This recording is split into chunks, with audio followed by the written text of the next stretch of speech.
In this activity, we're looking at rational functions where we no longer have just x in the denominator, but we also have a number in the denominator. So on this activity, we have the function f of x equals 80 over 1 minus x, and actually in this particular problem we have s of p equals 80 over 1 minus p, where p is the percent of markup as a decimal and s is our selling price. So we're looking at these values where 0, this would be 1%, 5%, 10%, but they're written as decimals, and these are the values that we would get plugging into this function up here. So, but we got to be very careful when we're plugging that into our calculator. We got to make sure that we have parentheses around the denominator because it's the entire denominator that we're dividing by, so we separate that out by parentheses. So now the question down here is, as p approaches 1, so as we're getting closer and closer to the value of 1, remember that's an asymptote of some kind, what happens to the values of s? Well, they get very large. So what does this mean in practical terms? In practical terms, as the percent approaches 100% or approaches 1, the selling price increases.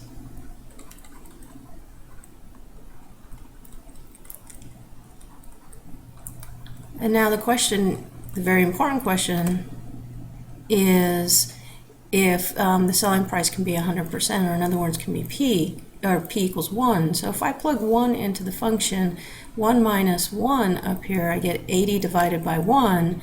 So if s of 1, that's 80 divided by 1 minus 1, which is the same thing as 80 divided by 0, and since we cannot divide by 0, we know that this is not possible, so p cannot be 1.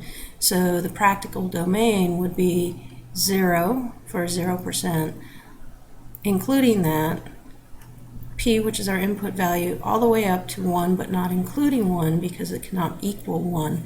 So if we were to graph this, we would have a window 0 to 1.5, counting by 0.1s, and then I went from 0 to 2,000, so our graph looks something like this. Okay, and so your vertical asymptote now is going to be at p equals 1, which is going to come along right down here. Again, it's a dotted line. You don't see it on the calculator. Some calculators show this, but you can see that it doesn't show it here. In this function, we have f of x equals 5 over x plus 7. If I just put this in my calculator, again, I need parentheses around the x plus 7, and I'm going to do this in a standard window, so zoom 6.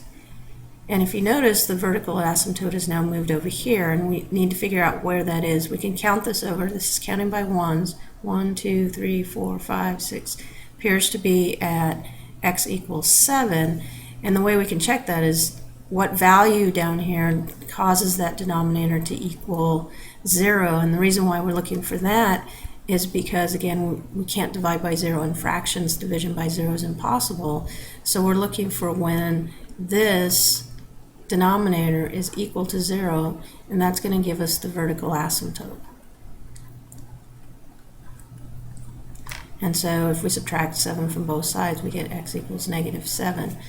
Over here, we want to know when the vertical asymptote will be equal to when the denominator again is causing this function to become undefined, and that's when 0 is in the denominator. So I just look at the bottom, which is the denominator. Now I end up with 2x equals 5 and x equals 5 halves. So I know that this function, the asymptote is that invisible wall is built at x equals 5 halves. Here it was x equals 7. And now when we're looking at the domain of this function, we have all the x values work over here, all the x values will work over on the left-hand side and all the right-hand side, but they don't work here. So we know that the domain is all real numbers except